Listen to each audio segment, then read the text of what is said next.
All right, welcome back to the Analytical Iowan podcast. It is going to be Sunday, November 23rd, as you're listening to this. Now, we are live over on TikTok. Now, this could end up being the only podcast I do. I may attempt to do a second one. We'll see how the timing works out for the rest of the night. But we are live here on TikTok, talking news, talking politics like we always do. Hoping to have a good group. I didn't really talk to anybody ahead of time, so I don't have any news talking politics like we always do. Hoping to have a good group. I didn't really talk to anybody ahead of time, so I don't have any moderators out there that I'm aware of. We'll see if TJ shows up. I think I may have a couple other moderators out there that may pop in. But we're going to be talking about everything going on. We've got the government open, which is good. We have the Epstein files where they're on the clock for releasing that. You have discharge petitions coming left and right out of the Republicans. You have them pushing back against Mike Johnson and the idea that he wanted to change the House rules to make discharge petitions harder. Republicans are saying, no, we don't want to do that. And it's changing how, what they're looking at. They are talking about doing even more discharge petitions. Now we have a vote on one coming up about unions and labor, and whether or not the government can collectively bargain. They're trying to overturn Donald Trump's executive order saying that he didn't have to collectively bargain with the unions. So this whole thing, they're using a discharge petition to get around the Speaker of the House. And with them getting around the Speaker, that's why Mike Johnson doesn't want to keep doing them. He wants to find a way to change the rules. But that's the whole point of the discharge petition. It is a simple majority, exactly half, but because there is an odd number in the House of Representatives, it is half plus one, basically, which is how you get to 218 votes. Now, multiple discharge petitions could be coming up, including ones on the Affordable Care Act subsidies. There is bipartisan work to fix those subsidies, extending them out for 2 years. And they are talking about potentially using a discharge petition to do that, because Republicans don't entirely want to bring it up. There is a deal where they have a guaranteed vote in the Senate, but Mike Johnson has said he doesn't have to abide by that, and he wasn't necessarily going to bring it up for a vote. So they may have to use a discharge petition to do that. Now, this bipartisan deal is going to be basically extending the subsidies as they are for 2 years. And once it gets called for a vote, it's going to be rather popular, I do believe. Now, it may not be as popular as the extension or as the Epstein file discharge petition, but this extension is going to be popular, and I think it will pass. I mean, if they use a discharge petition to get it through, they would already know they have the votes to make it happen. And then would it pass the Senate? Probably, because red states rely heavily on the ACA. So what they're going to do is potentially go around Speaker Johnson again. And one of the reasons I think these ACA credits are going to pass is because we are dealing with 2 years, right? They want to extend it for 2 years, which would mean Republicans wouldn't have to answer questions about the ACA credits or the subsidies or anything during next year's election, because they wouldn't have expired. They can say, well, we've got 2 years to figure it out. We got till the end of 27 to figure it out.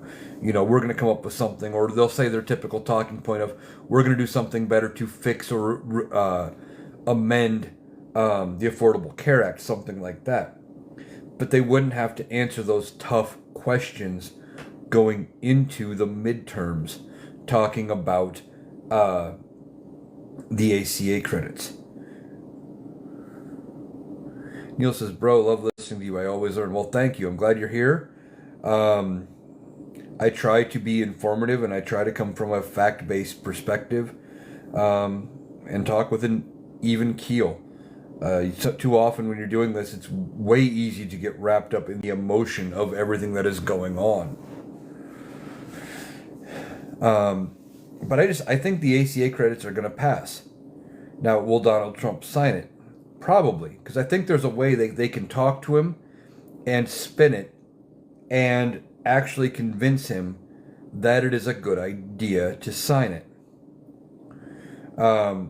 Because if they spin it like a win, like, hey, Donald, if you sign this, you look like the hero for saving the ACA credits, and you'll help make sure that you get a bigger margin in Congress through the midterms so that the Republicans don't have to answer bad questions about it. And they will, if they get bigger margins, they can do even more of your stuff through Congress. If he thinks of it like a win, he is way more likely even more of your stuff through Congress. If he thinks of it like a win, he is way more likely to end up signing it. This is how Donald Trump thinks. Everything with him is transactional. Either he gets something out of it, or you spin it for popularity. That's how he thinks. It's very obvious how he ends up acting and reacting, etc. He's not a very deep thinker when it comes to all of this. He comes up, you can see what he's doing from a mile away. He's not a genius like MAGA wants you to believe. And his time in the Oval Office may be short. I've been saying for a while, I think the Epstein files could be the one thing that the Republicans use to move away from Donald Trump and actually start impeachment proceedings on their own guy. If they decide to impeach and remove Donald Trump and they use the files as their basis, it may be enough that they don't lose that 30 to 35% of the MAGA base that may never vote for Republicans again. Because they're dead set on just voting for Donald Trump. Or they would vote however Donald Trump dedicates them. But they also care about the release of the files. And if Donald Trump is doing stuff that looks like that he's protecting pedophiles, they could end up it could be enough that they turn on Donald Trump.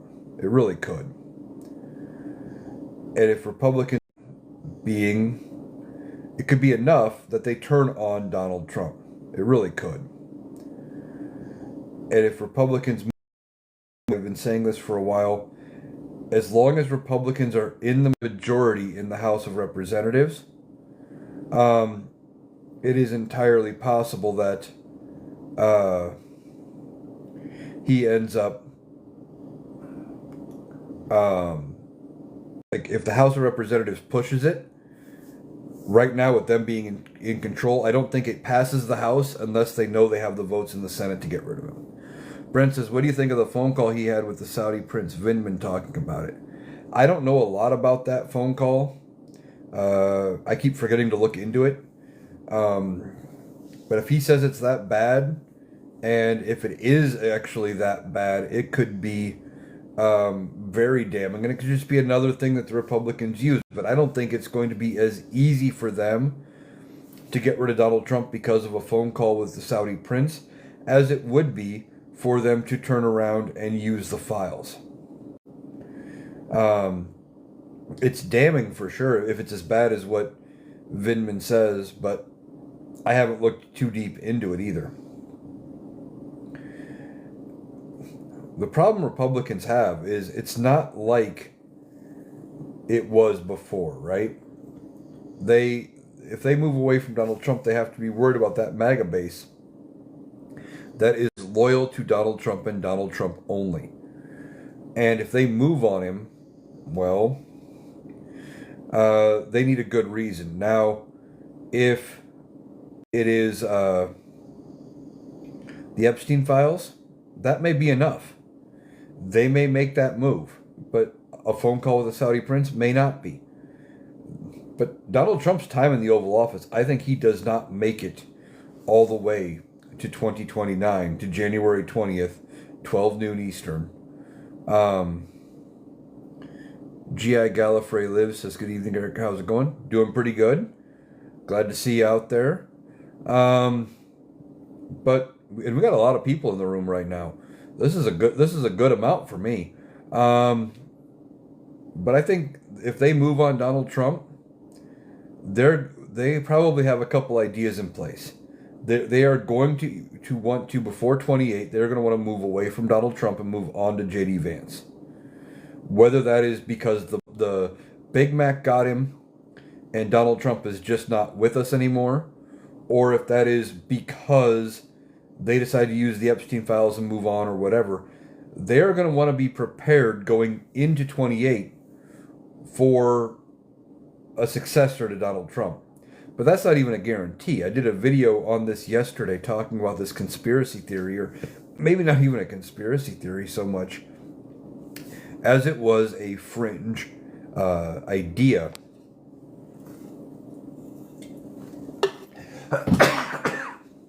Excuse me.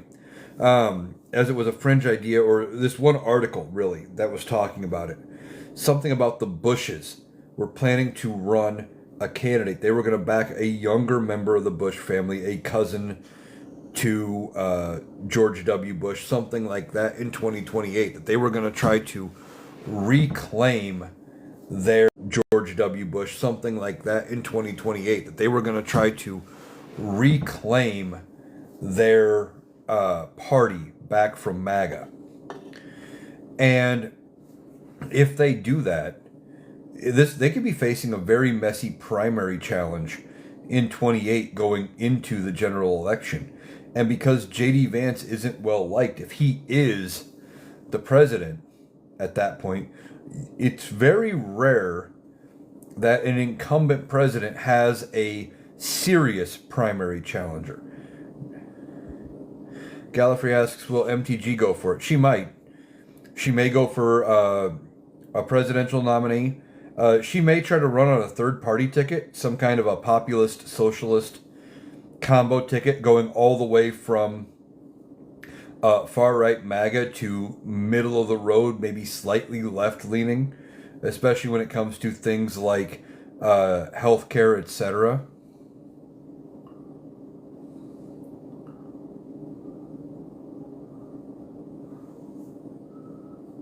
J.D. Vance 2028. Yeah, I don't think so.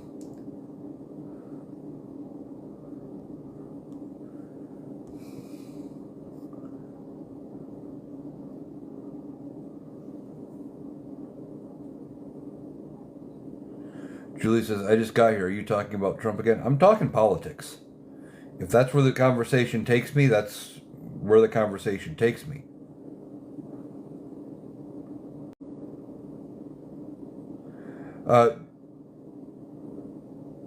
Trump can't run again, period. He is term limited out. And I don't think he's going to be a member, probably, of the Republican Party come 2028. I think they dump him. And I don't think he's going to be a member, probably, of the Republican Party come 2028. I think they dump him, in probably in short order. You may see before the midterms that they impeach and remove Donald Trump, specifically over the Epstein files. We've been talking about that.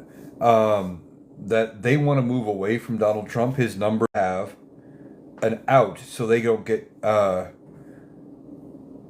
annihilated in the midterms. Andrew says, Warren says Trump stinks, and Andrew says, thanks for the great information you do on YouTube and TikTok. Well, thank you. What I think is going to happen to Trump, he's probably going to get impeached and removed, or maybe the 25th Amendment, probably an impeachment. And they'll use the Epstein files as their vehicle to do that, because the MAGA base does care about the Epstein files. And they can say, hey, he was part of the Epstein thing, we need to get rid of him, and they'll move on to J.D. Vance. Now, what I think they're going to try to do is potentially ahead of the midterms. If they remove him before the midterms, they will say about President Vance that you need to give Republicans control of Congress. If they remove him before the midterms, they will say about President Vance that you need to give Republicans control of Congress for 2 more years so Vance can get his feet under him and continue to fix everything because he needs Republicans to do it.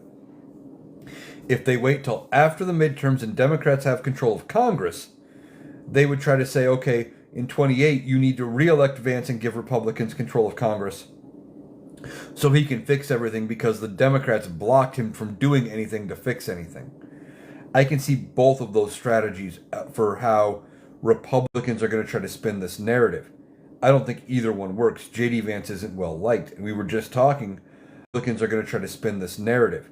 I don't think either one works. J.D. Vance isn't well liked, and we were just talking about the Bush family maybe considering primarying J.D. Vance, even if he is the incumbent president, not even the incumbent VP.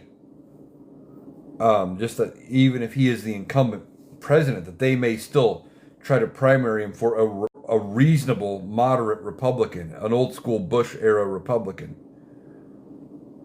Donna says, I don't think either one will work either. I don't think they will work, but that's their MO. That's their strategy, right? They don't come up with good plans. They don't win on necessarily policy. It's about creating a good narrative, creating a good sympathetic narrative. That's why I think if the Democrats win in 28, you're going to see the strategy being for 32 being, hey, you got to put the Republicans back in charge because the Democrats didn't fix it fast enough. Give us power back. We'll fix it. We'll actually get it fixed this time. It's all about saying the other side didn't do it fast enough or the other side blocked them from doing what they need to do. Just like Trump and these tariffs. If the Supreme Court blocks them permanently, he's going to say, well, see, I could have fixed the economy if they would have let my tariffs do their thing, but the Supreme Court blocked me. They don't have strategy anymore. They don't have policy anymore. Not since the Bush era. Julie says, Trump said he is going to promote Rubio. I am from Florida and despise him. Yeah, that's the thing. We're talking about how messy the 28 primary could be for Republicans. Now, realistically, when you are dealing with an incumbent president or vice president, the logical choice would be if their VP decides to run, they get the endorsement. And they run unopposed because you want to continue the legacy. You want them to have all the benefits of the previous administration and ride those coattails, etc. But this could be a situation where you have an incumbent, potentially either president or vice president, depending on what happens with Trump and if J.D. Vance becomes president before 28. Either way, you could have the incumbent in J.D. Vance getting primaried by potentially a Rubio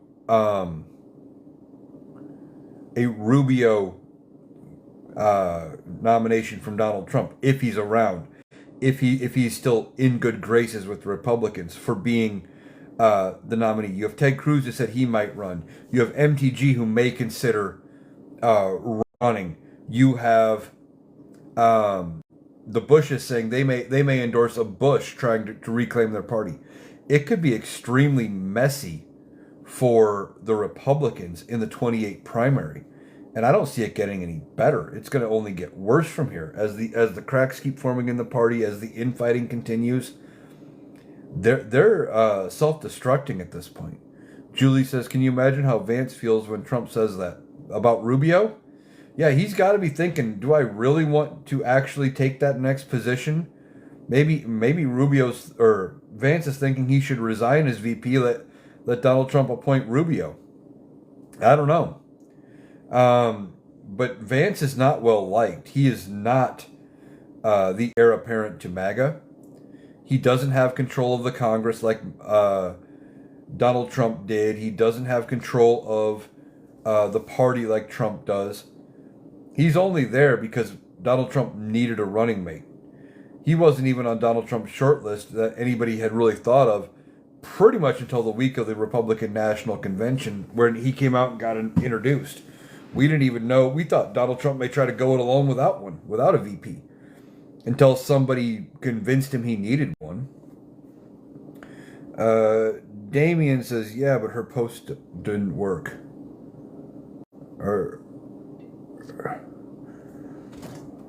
Whose post? What are you talking about? I didn't follow what you were saying there.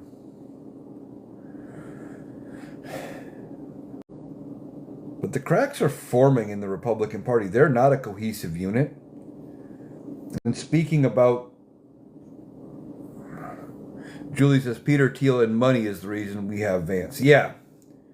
I mean that's a big amount of it. But again, somebody convinced Donald Trump that J.D. Vance was the way to go, to bring in somebody young, maybe in an outsider like him, and who could do all these things. But he wasn't Donald Trump's choice. AJ says, I think it was that billionaire scumbag Peter Thiel, the one that had a lot to do with that, getting us Vance. Yeah, he did, and I believe his name comes up in the Epstein files. So as we're dealing with that, you know,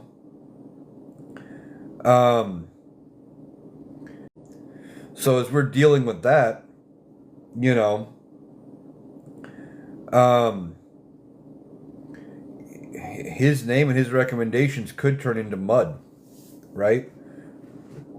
As all of this comes out, it's going to become more and more apparent that there's many people in the Republican Party who are connected to Jeffrey. And as those connections come forward, there's going to be a lot of people who are going to be ostracized because of it.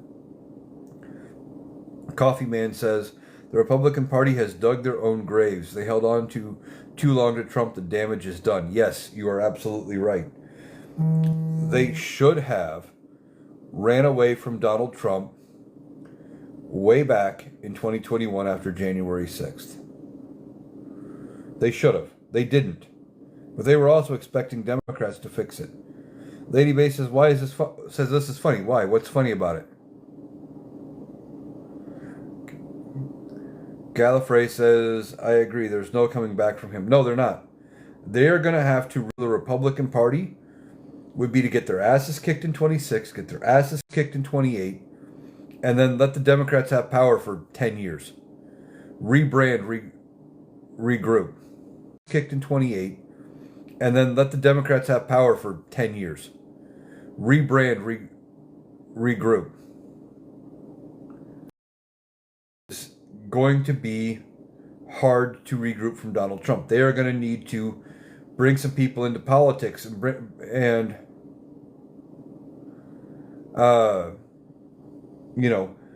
in Republicans that are outside of the national system, that have no ties to Trump. Being connected to Trump is going to be a litmus test going into 28. If the Republicans are turning on Donald Trump and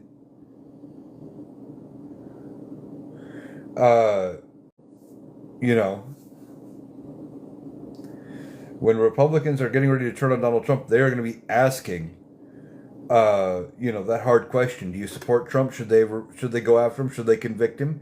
And those questions potentially could be needing to be answered going into the beginning of primaries next year. It's not a good time to be a Republican.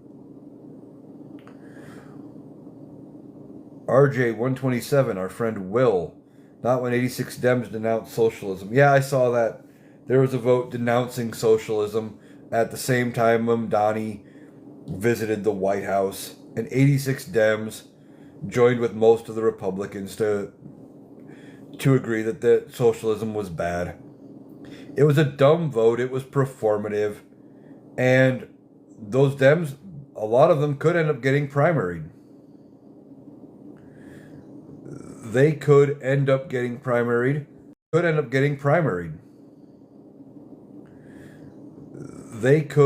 up getting primaried. And Will says Hakeem Jeffries must go. Yeah, I wouldn't be, as much as I thought he was going to be a good Speaker of the House, and I'll get to it in a minute, but we may end up being able to see Speaker Hakeem Jeffries before the end of this current Congress. Howard says there were a lot of people at the protest in D.C. today. There, Howard? Wasn't that today when you were going to be there? There, Howard? Wasn't that today when you were going to be there?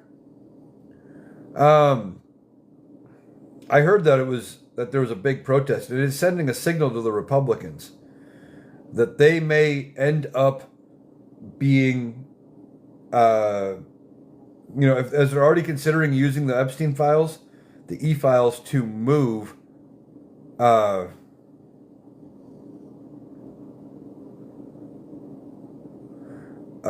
to maybe move on Donald Trump.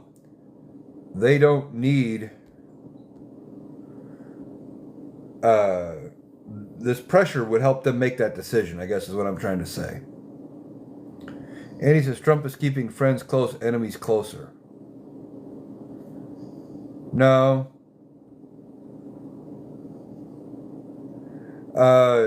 He's not. And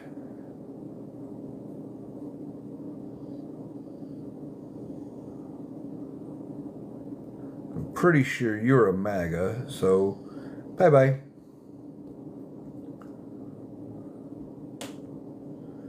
And Mr. Wonderful says Trump is draining the sewer. No, he is the sewer, and he's already blocked. AJ says, oh yeah, we're not going to get anything accomplished with our current leadership. That's for damn sure. Yeah.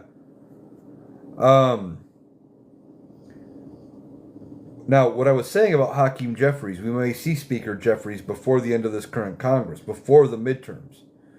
Now, I know this is a long shot. Don't get me wrong. There's a special election coming up in Tennessee, December 2nd. Democrats pick up that seat. They end up at 214 members of the House. Long shot. It's a Republican district normally. Long shot pickup, but let's say they do. There's a special election coming up in Texas. And that special election is a runoff, and it's only 2 Democrats. So that's a guaranteed pickup. That's 215. There's an election for Mickey Sherrill's seat in New Jersey, safe blue district, more than likely a Democratic pickup. That brings us to 16. And then you have Marjorie Taylor Greene with her resigning Congress.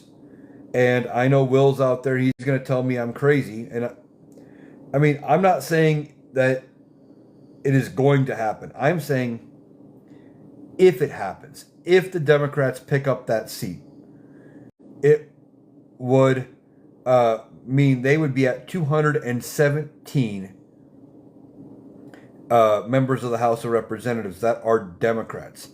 It would just take one more resignation, one more passing, something like that with a Democratic pickup, and the Democrats would have control of the House. It is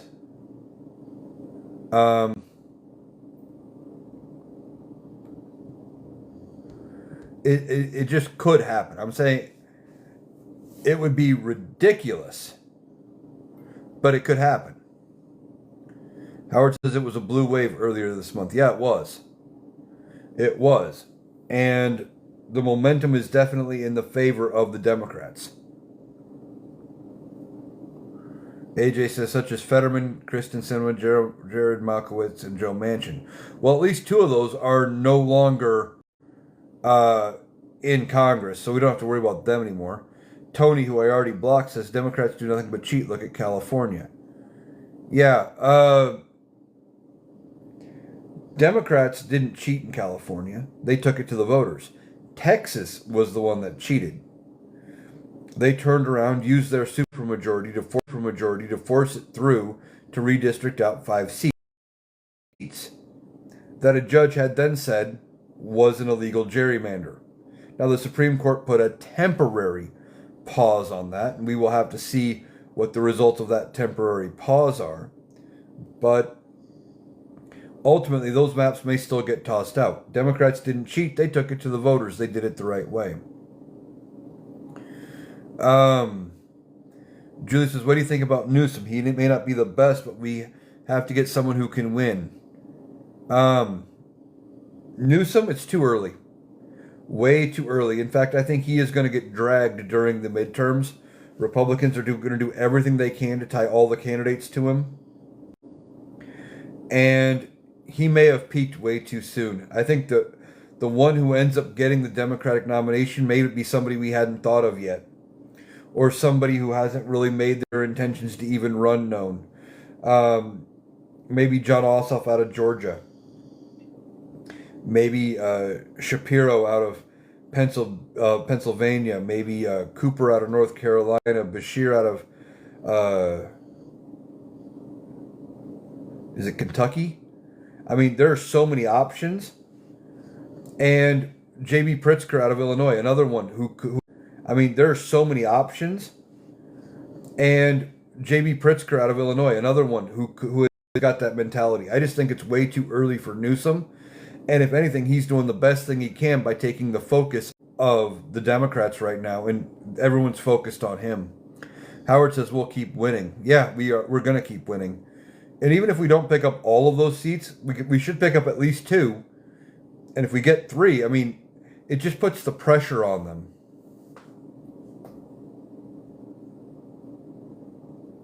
Let's see. AJ says, oh, let's tap, tap, tap. Yeah, for the likes. Warren asks, who would you like to see in Hakeem Jeffries' spot? Jamie Raskin, AOC. There's probably a few others I can't think of off the top of my head. The biggest problem I had with Hakeem Jeffries, I thought he was going to be great until it seemed like he was nothing more than a shill for Nancy Pelosi, that she was telling him what to do and he was doing it. We don't need somebody like that. We don't need somebody, a speaker, who is going to be answering to somebody else in the chamber. They need to be speaker. If they're going to be speaker, they need to be the speaker and have control of their party. And if the Democrats get control, whether it be before the midterms or after, they need to go back in, put the rules back in place, and do what Nancy Pelosi did. Get rid of the vote to vacate the chair, so there's no drama there. Rules back in place, and do what Nancy Pelosi did. Get rid of the vote to vacate the chair, so there's no drama there, and just move on. And hopefully the Democrats can come to somebody, whoever it is going to be, in one vote. Julie says, I like Ossoff and Pritzker. Very well could. They're both good. And the thing with the Democrats right now is they have so many good nominees or good people that could get the nomination. They have tons of options when it comes to getting a ticket. You know, it doesn't necessarily have to be down to, oh, well, we got to run these 2 people or we're not going to win. There's so many options, you know, and Buttigieg might be another one that is potential for in the mix, maybe as a VP candidate. I don't know. Some people are suggesting Kamala Harris may make another attempt at another run. And maybe she could.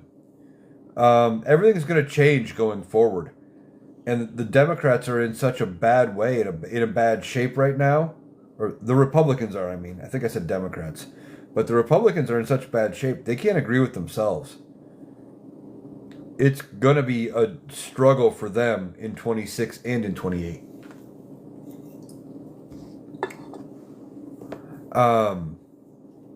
I think the Democrats end up picking up 40, 50 seats in the House. They could pick up 4 seats in the Senate, which is, you know, it sounds crazy, but if they pick up 4, that's how many they lost in 24, right? That would put them right back in the majority. It'd be different seats, but they could have control. If they have control of the Senate and the House, Donald Trump's getting nothing through. In fact, if I had to pick one or the other, I would almost rather have them have control of the Senate. Because if they have control of the Senate, Donald Trump wouldn't be able to do something like nominate a replacement for Samuel Alito or Clarence Thomas that is just as far right in MAGA as either of them. They would have to come up with somebody who is halfway decent.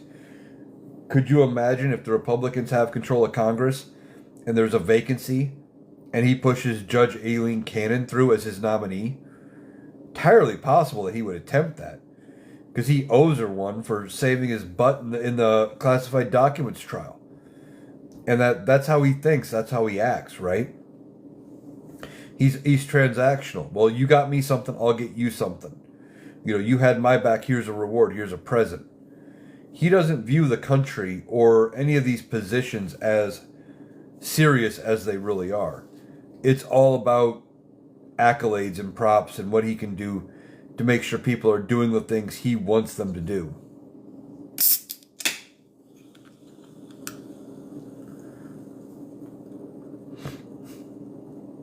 So, the midterms are going to be interesting. Republicans are in a dire panic at this point. They're trying to figure out how to get away from Donald Trump. I still think the Epstein files are going to be how they do it. I think they end up making their move. They move on Donald Trump, and Julie says he's all about payback, both good and bad. Oh yeah, definitely. You say something good about him, he'll do something nice for you. You attack him, he's going to hit you back 10 times harder. But problem is, he's not landing his punches nearly as well as he used to. His hitbacks aren't working the way they once did. He's failing a lot. But he's trying to maintain this image of being the tough guy. It's not working anymore. It really isn't. He needs to be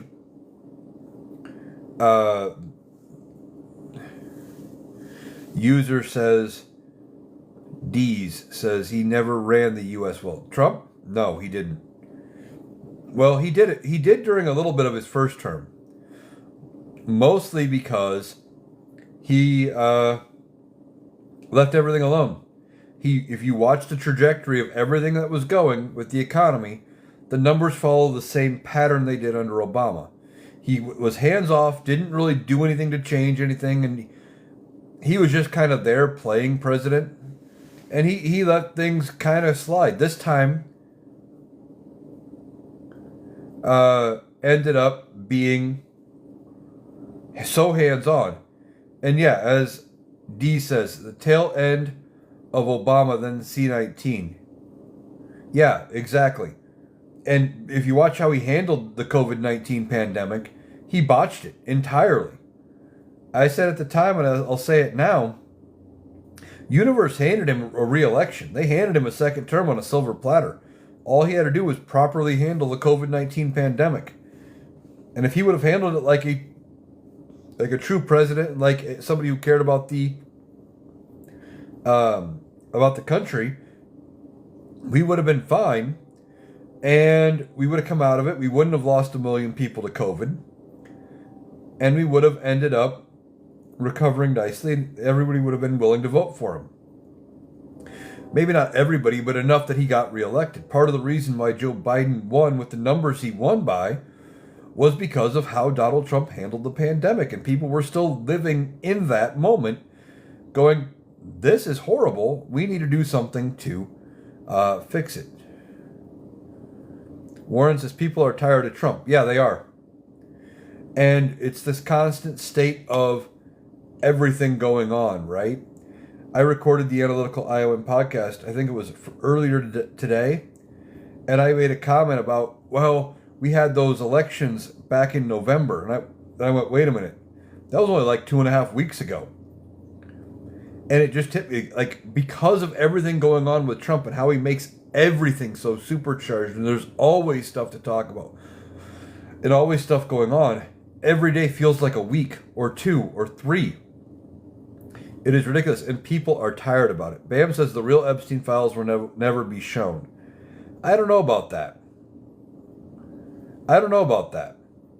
I think they're going to try to do some stuff with the files, but remember, these aren't the only copies. The ones the DOJ have is not the only set of copies for the Epstein files. There's more copies out there.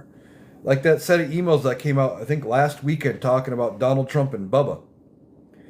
That all came out because of the House Oversight Committee and them doing a subpoena to the Epstein estate.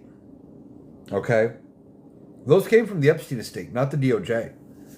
There's so many things in here that, they're going to be able to go after the originals. And certain members of the House of Representatives, including Thomas Massey, and for as long as she is there, Marjorie Taylor Greene, has said that if the administration tries to fuck with releasing the full files because they have an idea of what's in there, if they try to mess with it, that they'll just read the client names on the House floor. And if they read them on the House floor, they can't be sued. Now, they can be publicly attacked, sure. But you have members of the Republican Party turning on Trump and saying, hey, you better not mess with releasing the files, and you had better release the proper files. Or else. I think we're going to see ultimately we're going to see the release of the files. And if they try to mess with releasing them, or if when Donald Trump comes out with more information in the files that he's there, and some of the negative things that are probably in there about him, I think the Republicans make that move and they turn on him. That they decide now is the time and they vote to remove Donald Trump. They'll make the hard choice. And they'll rip that Band-Aid off, trying to gear up for 28, maybe having a sympathetic story with J.D. Vance. But they're going to try it. I really do. I think the Republicans are going to try to make that move. And, I think that is just how they're going to play with it. They're going to do it because they need to make that change. Julie says, Pam Bondi is extremely dangerous because she only works for Trump. Yeah, and I thought she was actually going to be slightly better than she was, coming from the fact that she is a former attorney general for the state of Florida. She's an actual attorney, etc., that she has time in the role. That I thought she was going to do better and she was going to be more competent than she is. Turns out she's just a shill for Donald Trump.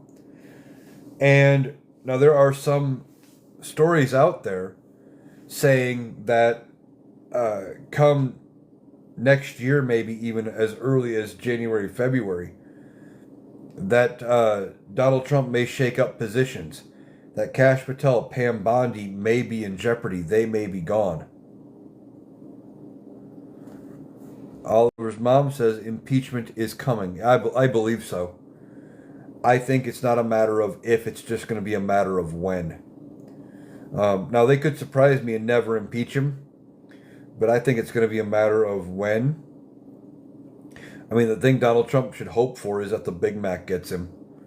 Julie says, I'm in Florida and she was horrible.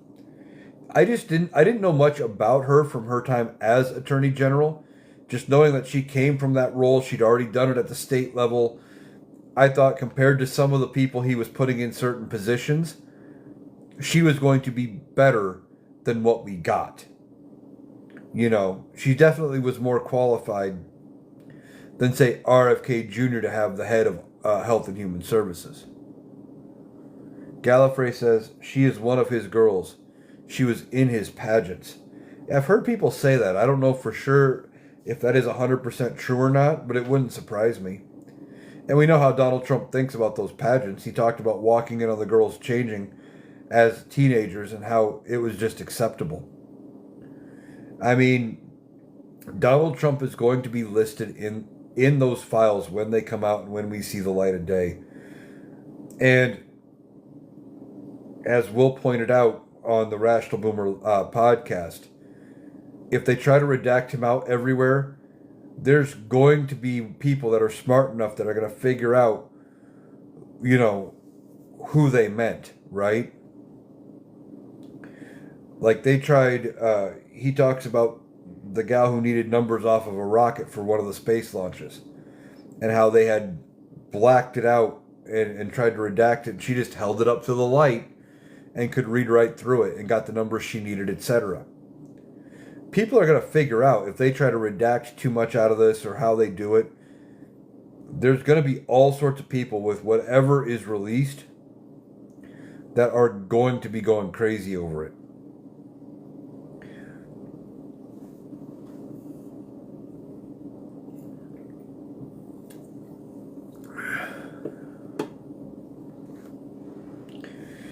These files are going to be the downfall of the Republican Party.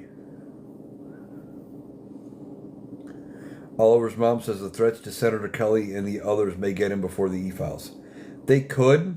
The only reason I think the files are going to be what does it is because they can make their move on him with the files and not lose that 30 to 35% of the MAGA base that will never vote again if they move on Donald Trump.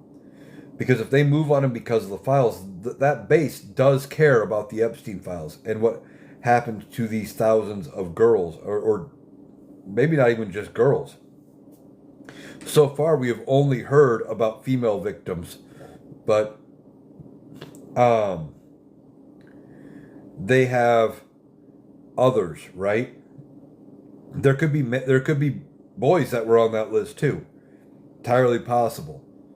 As far as victims, and there is a bunch of the MAGA base that wants to see those files in their entirety. Molly says, when you redact and make copies of it, you will not see it. No.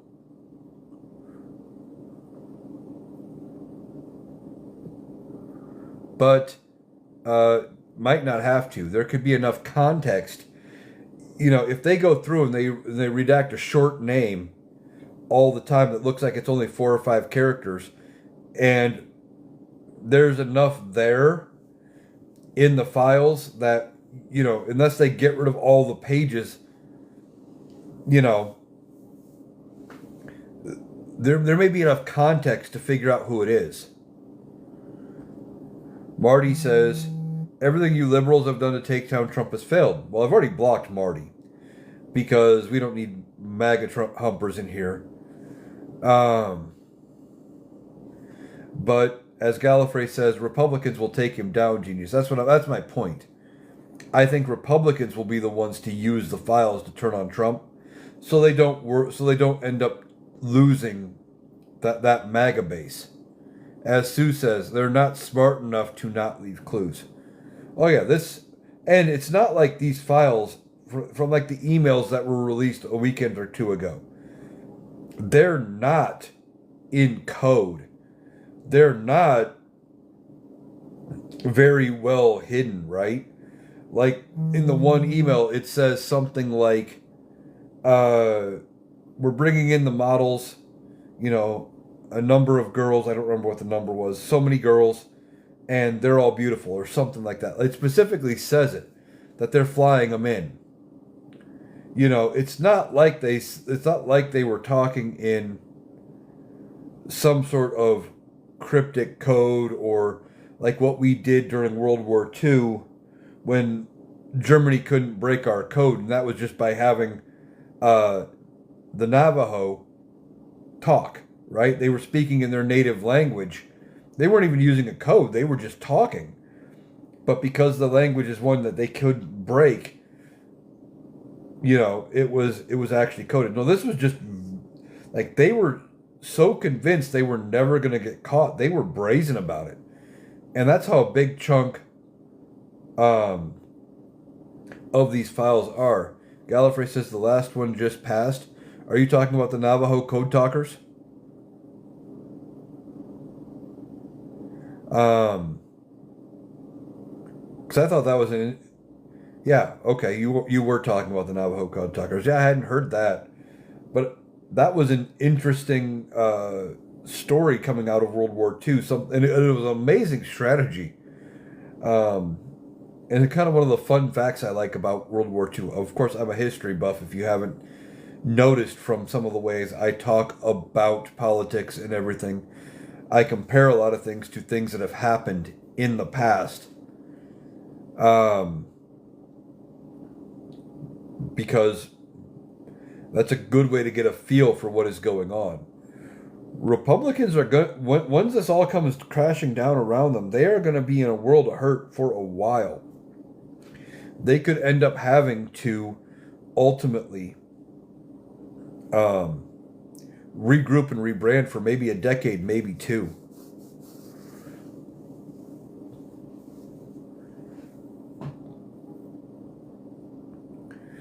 Well, thank you, Miva, for the gift and the joining the fan club. I don't entirely know what the fan club actually does here on TikTok, but thank you for joining. Glad you're getting something out of the live.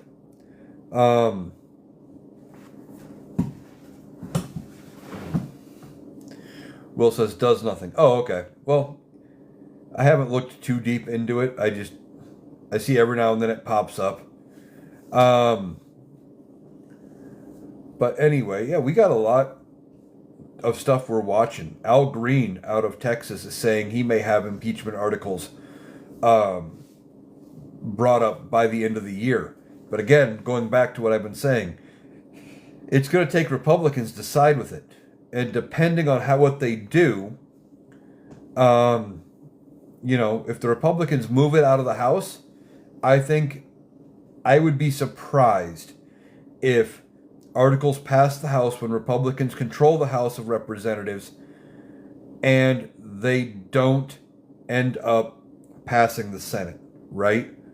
Like they're going to move when they impeach him, whether it's a Democratic-led impeachment or Republican impeachment, the Republicans aren't going to vote for it to get over the finish line in the House if they don't already have the votes in the Senate to remove Trump. I say that a lot, but that's really what I think.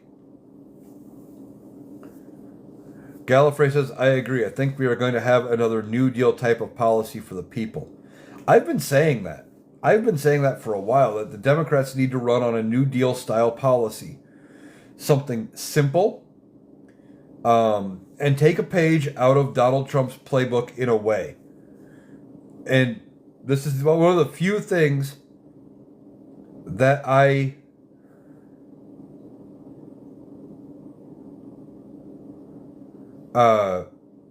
give Donald Trump credit for. Because he's dumb and he doesn't use big words, it resonated with the people. And that should be how you talk about whatever your policy is, if it's a New Deal style policy or whatever. As you said on your live the other night, you go to the rural areas and say, hey, did you make money under the Republicans? No. Did you make money the last time the Democrats were in office? Okay, I'm going to make you money. And that is one way to, when you're talking plain, you get somewhere. Biker D says, hey, Eric. Hi. Will says, Russia wrote the peace plan. No, not Rubio. Yeah. That peace deal is, once again, it sounds like it is something that is one-sided for Russia. And Ukraine's never going to agree to it. Why would they? They get nothing out of it except an end to the war. They lose everything. If this is the type of plan that they would have agreed to if they had actually lost in the week, like we said it was going to happen, what people thought was going to happen when Russia first invaded Ukraine. Everyone thought Ukraine was going to be run over in a week. And they've been holding their own for 3.5 years. Why would they suddenly agree to some kind of a deal that would give away the farm at this point? Well, it says J.D. Vance working behind the scenes to solidify his power. He's working on it, but I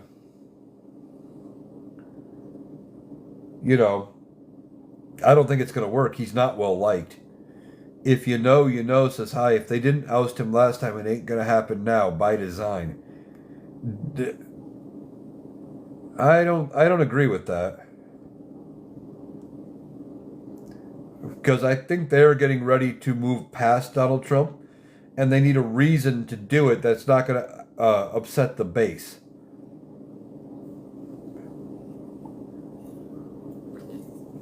Gallifrey says healthcare loans build up the middle class. Exactly. Oliver's mom says Democrats will have to plain talk. Exactly.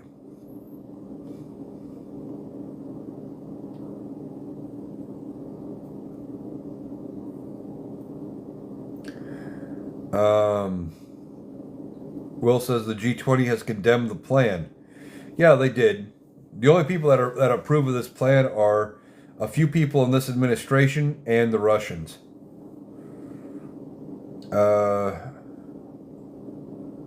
Biker D says Trump didn't write that plan, it's Putin's. I'd agree. I've already blocked Ivan. If you know, says MTG, something is up there. I don't trust it. Yeah, she's got a plan.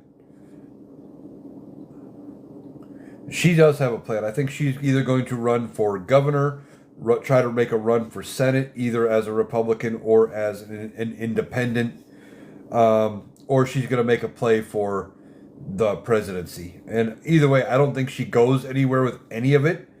But she also waited until 2 days after her retirement fully vested, and she will end up getting pension for life.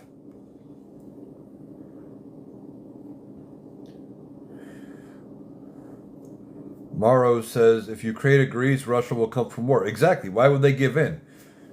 They may get a year or two of peace out of it, and then Russia's going to want even more. There's no reason for Ukraine to agree. One of the last times they agreed to something like this that included them scaling back their military was the Budapest Memorandum, where they agreed to give the nuclear weapons back to Russia in exchange for guarantees from the United States and Russia saying, don't worry, little buddy, we'll protect you no matter what. And then Russia ends up being the aggressor here. And where have we been? Well, we've been helping, but only financially. We haven't put boots on the ground. We haven't done any sort of military strikes against Russia. Sure, we've done sanctions and stuff, but it hasn't worked so far. If you know, says he tried to overthrow the government and got reelected. My faith is waiting for justice. Yeah.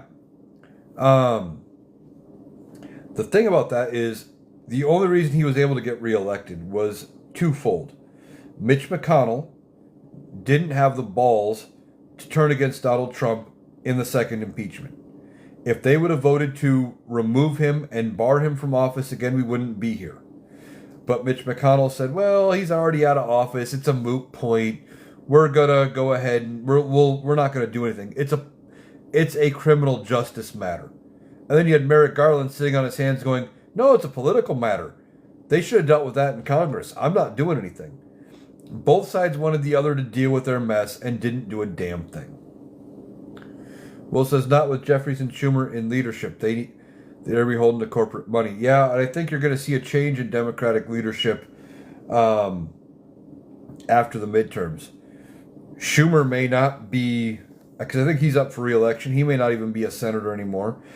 Jeffries may not even survive. Because he endorsed Mamdani going into the election and turns around and basically stabs him in the back. So Democrats, these old school Democrats, may end up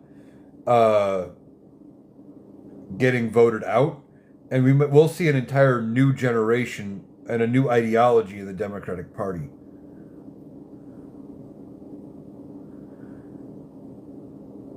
Kishmael says, I wish there would be the same for the SCOTUS members who lied during confirmation. Yeah, I mean, best they could do is impeach and remove. Problem is, it's such a high bar, it's never been done. Will says she is DOA in Georgia statewide, talking about MTG. Yeah, she's probably DOA, doesn't mean she's not delusional enough to think she could do something like that. Blues Lover says exactly. She has her pension and I think health insurance. Yeah, she has it for life. MTG is part of it there. She's got everything in there for ever, basically. Biker D says Schumer's Jeffries needs to go. And they may. Or worst case, if they keep their positions, they may not get voted in as leadership, and they may decide to move on towards somebody else. Sanders says the U.S. is falling way short of its moral obligations to the people of Ukraine. Not even just moral. We agreed in the Budapest Memorandum when they gave up their nukes that we would protect them. We stopped short of letting them join NATO, but we agreed to protect them. And now where are we? We're not doing anything. If you know, you know says the new wave of Democratic Party is beginning in NYC. It's sure looking like it. Problem is they have to find a way to get that same message out everywhere. Will says, sure, take on Ossoff. It will be a curb stomping. I want to see that. I do. I want to see her get beat with 60% of the vote going to Ossoff. That would be hilarious. I would take joy in that. And then Ossoff could turn his win against MTG into momentum, and maybe he makes a presidential or vice presidential run in 28. In worst case, if he doesn't make it, he could stay in Congress, so he wouldn't be out anything. Nauseous ambient since evening says evening, sir. Awesome seeing you live. Well, thanks for joining me. I decided to do this kind of last minute. Linda says, do you think about Marjorie Greene Taylor? I don't know what you mean by that. We've been talking about Marjorie Taylor Greene and her getting her butt kicked potentially in a statewide Georgia race, whether that be for governor, whether that be for senator. And if she's thinking she is going to, Linda, you're talking about her resigning first of the year. We were talking about that. She waited till 2 days after her pension will kick in, so she's guaranteed her salary for the rest of her life. And she's got a plan. She's going to do something either statewide in Georgia, or she's going to try to build a third party or rebrand going into 28. Something like that. Will says Trump is asking for money to protect him from impeachment. Well, two things. One, how is money going to protect him from impeachment other than buying off members of Congress? But of course he is. He can't run for election again, but yet he's still grifting and trying to gain any sort of financial ability he can. I read something he's talking about having another couple $1 million a plate fundraising dinners, which is ridiculous that he should even be allowed to do it. But nobody's stopping him. And until they put an end to it, because the people that would be in charge of investigating any of his campaign abuses like this, he's in control of. So they're not going to do anything. Linda says, I think she may want to run for VP. She might try it. She might try to make a case for being a VP. But I don't think a J.D. Vance, Marjorie Taylor Greene ticket would work. Vance is already not well liked, and Marjorie Taylor Greene is on the outs with MAGA. It wouldn't work.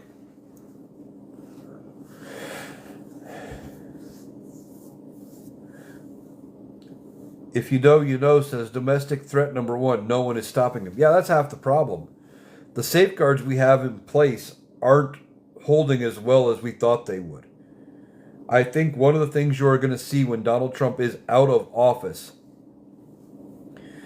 is that you're going to see a lot of changes to things. And I think you may see an amendment or two. I know it's a high bar to actually pass one, but I do. I think you're going to see an amendment or two beyond the Equal Rights Amendment. I think that may get ultimately passed as well. But you might see an amendment or two about who can run for president, clarifying. Maybe they put another thing out there, and maybe it's not just for president. Maybe they actually pass it for any elected office for on the federal level. No felons.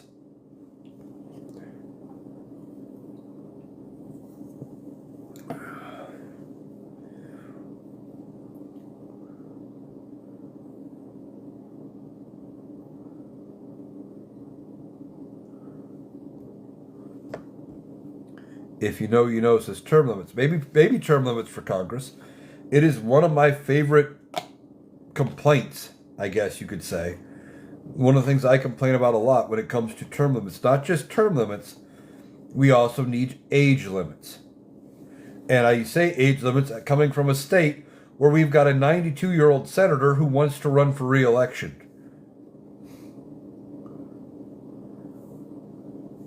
Linda says, I wish our government was set up for term limits, but it's not. Seniority is how it works. Yeah, you're right. Seniority is how it works, and that's how you end up with, like I was just saying, a 92-year-old senator wanting to run for re-election.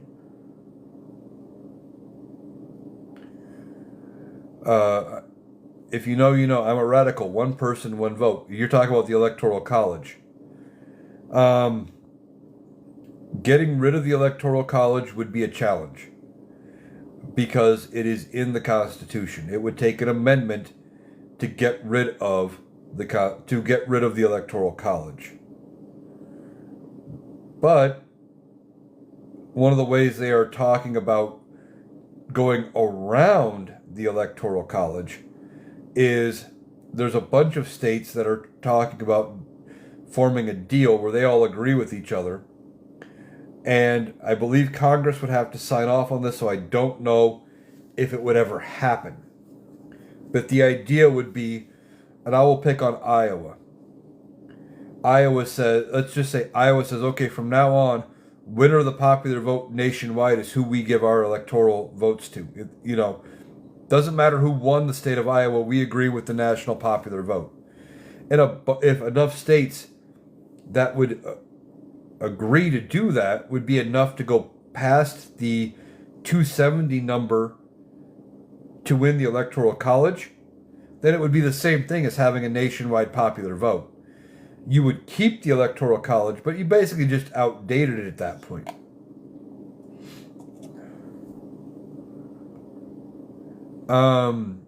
If you know, you know says, if we're going to restructure, let's do it. Might be the way to do it with all of the problems that this administration has shown us are there. Oliver's mom says, I don't think the crimes of the e-files have a statute of limitations, federal, state, or in the Virgin Islands. I don't know about state. But federally, I believe, and also in the Virgin Islands, they do not have a statute of limitations. So there potentially could be something there. Oliver's mom says lots of charges incoming. RRR says, give me a reason I should vote blue at the midterms. Look around. What have the Republicans done? Can they lead? They had control of the House, the Senate, and the presidency. The government was shut down for about 45 days. Couldn't lead. What have they accomplished in 11 months? What have they done? Pass tax cuts for wealthy people? Cut food stamps? Cut Medicaid? What have the Republicans done that helps the everyday person? Are you financially better off right now with Republicans in charge? The answer to that is no. Everything's worse. They said they were going to fix it.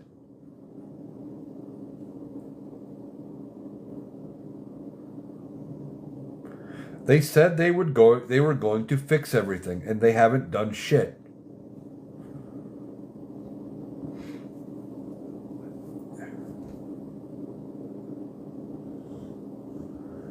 If you know, you know says they've terrorized the populace. Yeah. By using ICE to go after anybody and everybody who looks or sounds different that they don't like. Linda says, your children, your future, everything our country stands for your livelihood. Yeah, exactly. Gallifrey says, whoever helps the middle class will get the votes. Yeah. Yeah.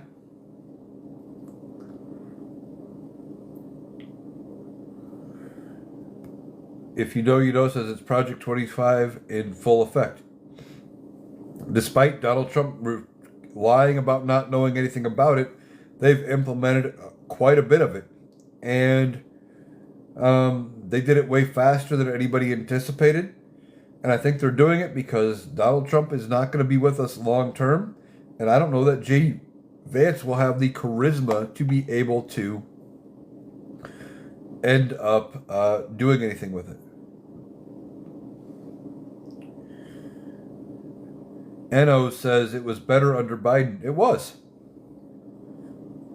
One of the things that I miss about the Biden era of politics, it was boring. There wasn't nearly as much to talk about. Now, I got my start on TikTok, sure, during Biden. But that was because I was talking about the election and everything involving Donald Trump leading up to the election. But for the big chunk of the Biden era, there wasn't nearly as much to talk about. It was boring. Sure, they didn't get nearly enough done. They could have done way more. And if they would have had better senators and they wouldn't have had Joe Manchin and Kristen Sinema, they might have gotten a lot more accomplished if we wouldn't have failed them and given Joe Biden a Democratic House of Representatives for his last 2 years in office. He may have gotten even more done.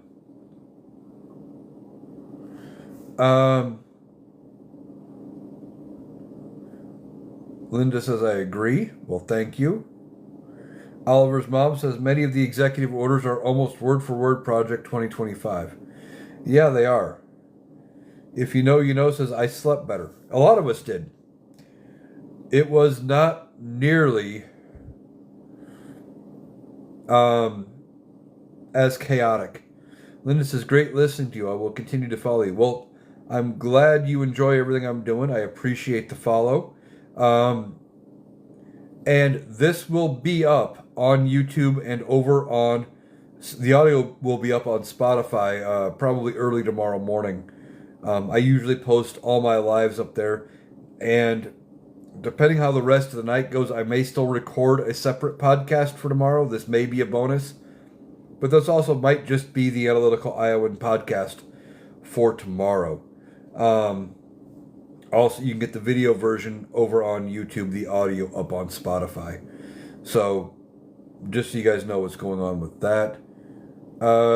Curious One says, Democrats should remind Americans of how we have made their lives better, such as FMLA. Yeah. That's one of the problems with Democrats. They don't crow about their accomplishments. Not enough. They don't. They let things coast. They want their accomplishments to stand on their own, and they figure people will just go with it because they see what they got accomplished. Whereas Republicans will even if they're lying, they will scream at the top of their lungs about all of the things they have gotten done, right, wrong, or otherwise. And they'll even lie about some of the accomplishments they have, so it looks like they've done more. Kate says, I didn't wake up under Biden wondering what the hell happened overnight. Exactly. The number of times I get up in the morning and I look at the news feed and go, Jesus Christ, I already had a full slate of stuff to talk about for the podcast, and I could do 2 hours sometimes. And that's within 10 minutes of waking up. It's ridiculous. Faye says, I just read up on your live, and I like what you're spitting those bars out. Very truthful. Sent you a follow. Well, thank you so much for that. Glad you're getting something out of what I'm posting out. I just call it like I see it. And, you know, it may seem that I'm leaning Democratic because they're the better party right now. But once we get past this, and once we move on, and once we start to fix all of the problems, if the Democrats get back in power and they're not doing enough, we need to hold them accountable too. They can't get power and then coast. One of the reasons why they were able to overturn Roe v. Wade is because They sat back and said, oh, they're never going to overturn that. We're fine. We don't have to do anything. We don't need to codify it. We can do it later. So when they had the option to do it, they didn't do it. Kate asks, have you ever ran for office in Iowa? No, I have not. I have never ran for office. I don't know if I would actually be any good in office. Maybe. But for now, I'm on the outside talking about it. And that's where I could help at this point. So that's what I'm doing. Gallifrey says we have to hold all of our people to the coals to do what they promised. Exactly. Once the Democrats are back in power, they need to know we need business. And that that they need to do what they promised to do for us. Because we elect them to get certain things done. Kate says, thanks for all you do on here. Well, you're welcome. I'm glad you're getting something out of everything I do here. Especially with TikTok seeming to suppress my content. It is good to see that, people are getting something out of it. Curious One says, hopefully we will have a new style of government. Get rid of the money. One of the things they need to do is they need to get rid of Citizens United. And it's going to be hard. Because I don't know if they can do it with just a law and by saying that corporations aren't people. But they could, and it would take another Supreme Court case to maybe get it overturned. But we need to get the money out of politics. And the fact that some of these wealthy people and these businesses, they can use PACs and stuff and just donate millions and millions and millions of dollars gives them an edge when it comes to, their voice. They get a much louder voice than, say, if I can only donate as a single person, I think it's 1,000 or 2,000 at the top end before it starts becoming a problem. That's a thing where certain people and certain groups have way too much power. If you know, says we need to understand we are no longer playing by the old rule book. Exactly. It's like Mike the Rational Boober and I talk about whenever we get together. The era of when they go low, we go high is over. When they go low, we got to get down in the mud and we got to fight with them. You got to knock the bully on his ass and show him who's boss. Faye says it's going to take us to save us. It will. And I think we can. But the other thing it's going to take is once the Democrats are back in power, it is going to take time and it's going to take money. This may not be something we can fix in 4 years, right? Because I could already hear, not even 4 years, 2. I can already see 2030 midterm elections. Republicans saying, well, you got to put us back in power. Democrats haven't done enough to fix everything. Give us Congress back and we'll get it fixed. We'll put a check to these Democrats who aren't doing enough. And I can already hear the complaint. Same with 2032, saying you got to win, or the Republicans got to win because Democrats didn't fix anything fast enough. And it's going to take time, and we have to realize that and not let the fear-mongering of the Republicans get in the way. Kate says, I am in Iowa West to Des Moines. Well, I'm glad to see another Iowan here. Kate says, who is choice for next Iowa governor? Rob Sand, I think, is going to be the one to get it. As long as he gets the Democratic nominee. If he's a Democratic nomination, or if he got the nomination from the Democrats, I think he is going to do great. He's the only statewide elected Democrat, and he's talking a good game right now. Curious One says, how much could SCOTUS hold back any progress the Dems try to accomplish?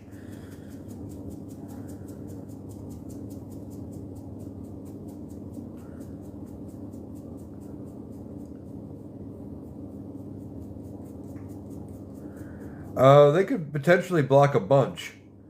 That's why they need to look at packing the court. Expand it to 13, put 4 liberal justices on there, and, you know, do it. The other thing they could do, maybe without expanding the court, is send a clear message. Do what FDR did. FDR wanted to pass the New Deal, and the Supreme Court was talking about scrapping it back then. And he basically said, you guys go up against my New Deal and you scrap it, I'm going to pack the court. Try me. And they backed off. If you know, you know, says that the only thing Republicans have done for the last 40 years is manufacture crisis for Democrats have had. Yeah, exactly. Kate says Rob has my vote. Yeah, if he gets the Democratic nominee, he's got mine too. And I think he's got a great chance of winning. He's going to inherit a mess. And he's also going to be inheriting a time bomb set by Kim Reynolds. Because for the next 2 years, starting in January, the Iowa food stamp program is changing. There's going to be so many limits to what you can buy with food stamps, it's going to almost be unusable. And I'm just afraid that Rob Sand, if he gets the win, when he becomes governor, it'll be the second year of that program. But if he doesn't get it fixed and changed fast enough, that he's going to take some of the blame for it still going on.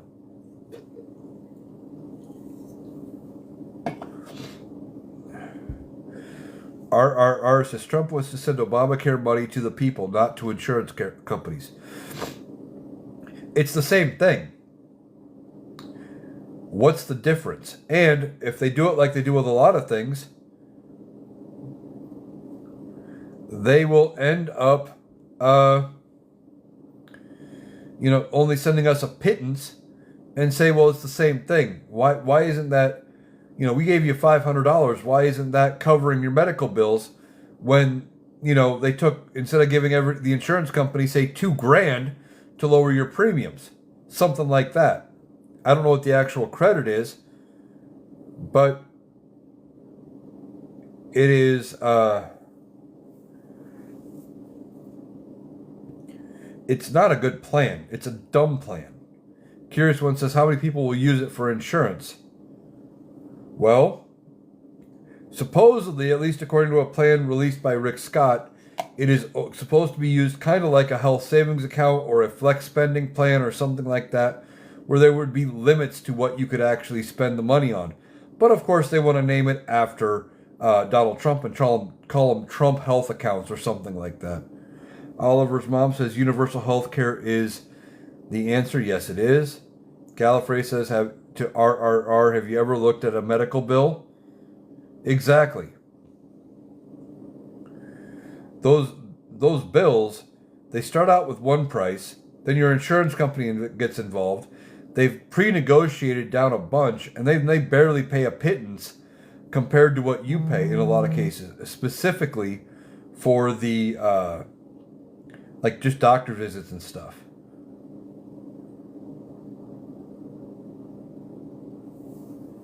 If you know, says most people aren't secure enough to allot that money for insurance. Exactly.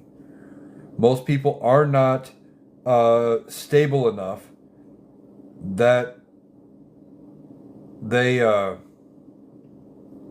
you give them an extra $1,000 that they're going to be able to just sit it in a bank account and let it wait until they need it. Now, if you put it in some kind of an account like what they're talking about, where all you can spend it on is medical, that's different. But if you just give them a check, what a lot of people would do is turn around, well, shit, I got to pay rent this month. I got to buy groceries. Oh, well, I've been putting off a car repair or whatever.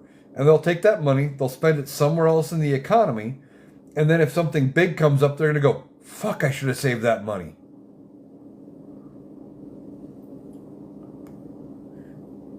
If you know, says medical bills are negotiable. They probably are. And as I told a coworker of mine a while back who was freaking out because they had a bill that was higher than what they expected and they were wanting payment. I said, you know, you can pay them as little as possible. Find out what the minimum payment is. Some places will take as little as $5, maybe $10, whatever.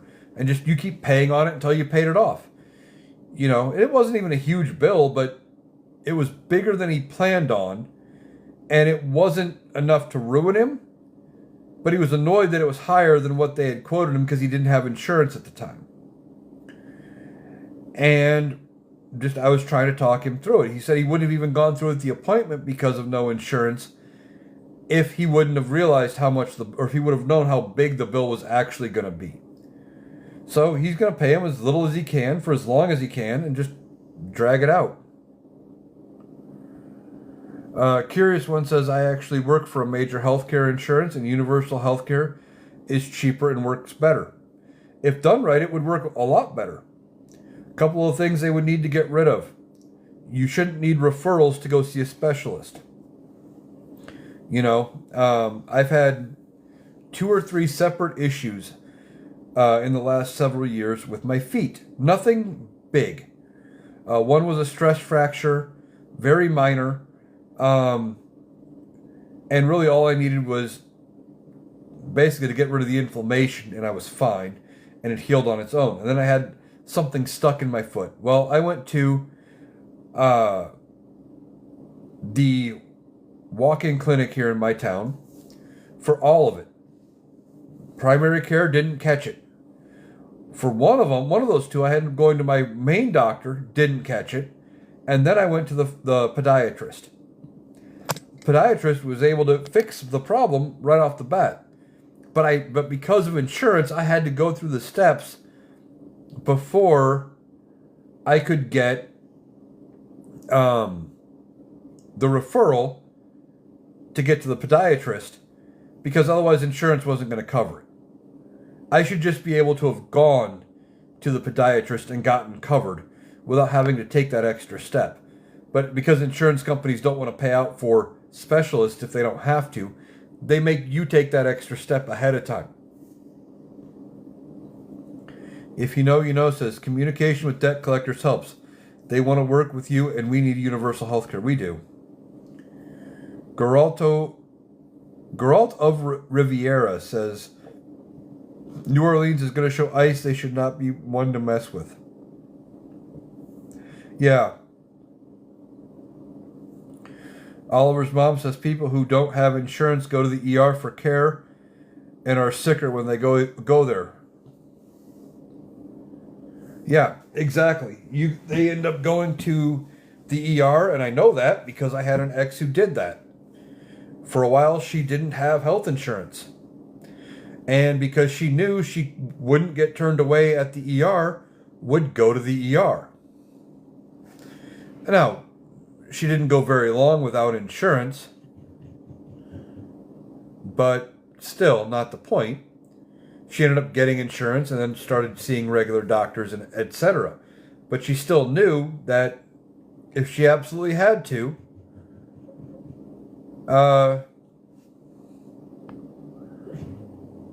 she could always go to the ER. If you know, you know says also it's another doctor visit you have to pay for. Right. There's another copay. You got to put money out. And you got to take the time to go do it. You shouldn't end up needing to go with that kind of a hassle. Geralt of Riviera says, my TikTok account name is from The Witcher show. I've never seen it, so I didn't catch the reference. Gallifrey Lives says, I've been waiting for insurance to compensate me for laying out money for braces 3 months already. Yeah. Waiting for, they are, if you don't pay them your premium, oh good Lord. You know, they want their money up front. Heaven forbid. But when it comes time on the back end for them to pay you out, you're waiting forever. If you know, you know says preventative medicine is where it's at. We'd save lives and lots of money. Oh yeah. Being able to afford preventative care And going in, one of the companies I worked for, and I haven't worked for them for a few years, but I worked for them for a long time. They found out through their insurance plans, they saved tons of money on insurance payouts if everybody just did like a couple of preventative things a year. And they had a plan.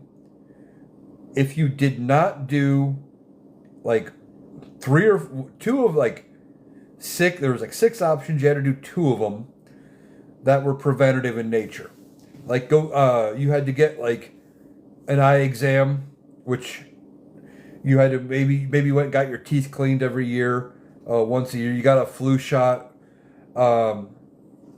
Couple, if you had maybe it was that time when you were due for a major health screen, if you could prove you got a preventative screening, something like that. You did that, did two of those items.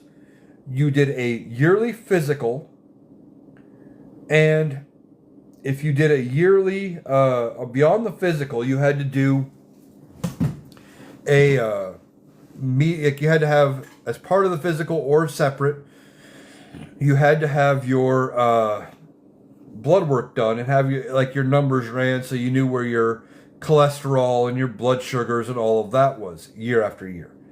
But they found by doing just those few things, they cut us a break of like $15 a week off of the price of our insurance premium, something like that. It would save us. But they found out that the millions it was saving them in insurance payouts by people just being aware of where their health was staggering.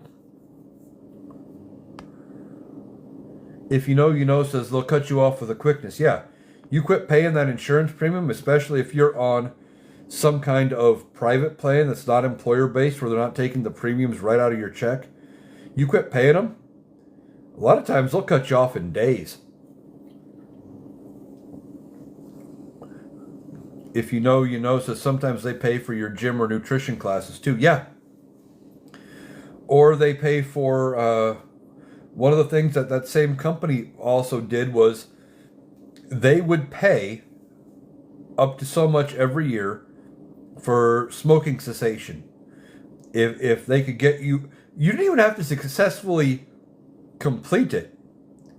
But if you were willing to attempt to quit smoking, then they would pay for it, up to so much gum or whatever, trying to get you to quit, because they found out that if you quit, you would end up being healthier, and it would save them money in the long run.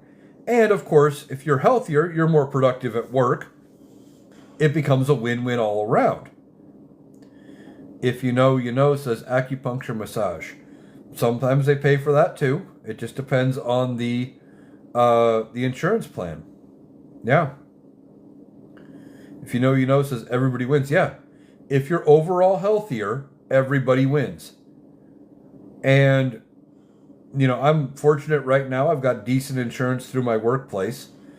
Other than the running around sometimes to try to do the, I got to get this visit to get to that visit, and I don't typically need much in the way of extra care. I don't go to the doctor that often. But the fact that in order to see the specialist, you got to go through 2 or 3 steps before you can get that referral is just, it's mind-boggling to me. If I know I need to go see the foot doctor or whatever, I should just get a go. Oliver's mom says some insurances give perks like gift cards for completing screenings. Yeah, I don't have one of those, but it'd be nice if I did.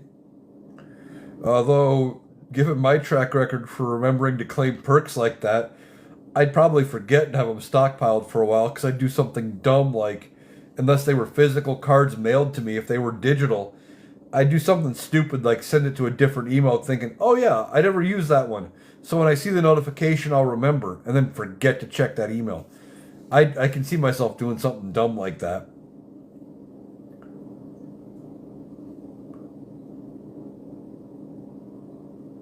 If you know, you know says, I got a lip gloss for getting my mammogram last year. That's an interesting perk. I'm guessing they gave you some kind of a card, and that's what you use to buy it with it, maybe? Like they gave you like a prepaid Visa and you bought yourself one for it? Maybe not. Maybe that was just the perk they sent you. I don't know.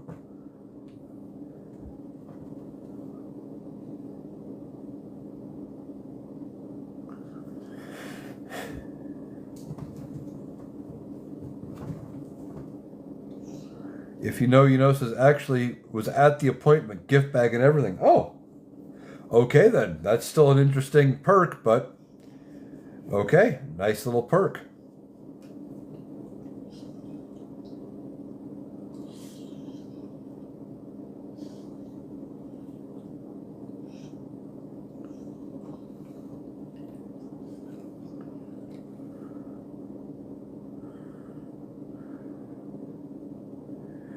Yeah, we got to do something with the cost of insurance and everything. I think they're going to pass the ACA subsidies, um, which is it's only going to be beneficial. But we still got to do a lot to fix insurance in this country. If says incentive. I think encourage yearly exams. Yeah, I can see that. I know. Back when I had that other insurance that offered the discount off the yearly price, it was the only reason I was getting a physical every year is because it was saving me money. Even though the physical was free, I didn't have to pay anything. I didn't have to pay an office visit or anything like that, just because it was, going to save me money in the long run. It was the only reason I was doing it. I didn't take the time to go out and do it on my own. And I worked for other companies after that, and they didn't offer that same perk, and I haven't had anything really wrong. I mean, haven't felt bad or anything. So I really haven't gone to the doctor until I needed something. And, those incentives are kind of important. If says, I'm glad I stopped in. Great convo, good info on varied topics. Thanks, be well. Well, I'm glad you got something out of it. I've been going about 90 minutes anyway. I was just about to wrap up. So I'm going to go ahead and wrap it up here. I want to thank everybody for joining me. And I'm going to remind you, the video from this live will be up over on YouTube sometime later tonight. The audio will be up over on Spotify, YouTube Analytical Iowan, Spotify Analytical Iowan, link tree in my bio. And I may end up staying up and actually recording a podcast yet tonight. But if I don't get to it, this is either going to be tomorrow's podcast for the Analytical Iowan podcast, or this may just be a bonus. I haven't quite decided how the night's going to go yet. But I want to thank you for taking the time to join me. I plan to do more of these lives when I have time. And having another good conversation as we talk about everything that's going on. Because as I say a lot over on the podcast, there is always something to talk about. So thanks for joining me, and I hope you have a great day.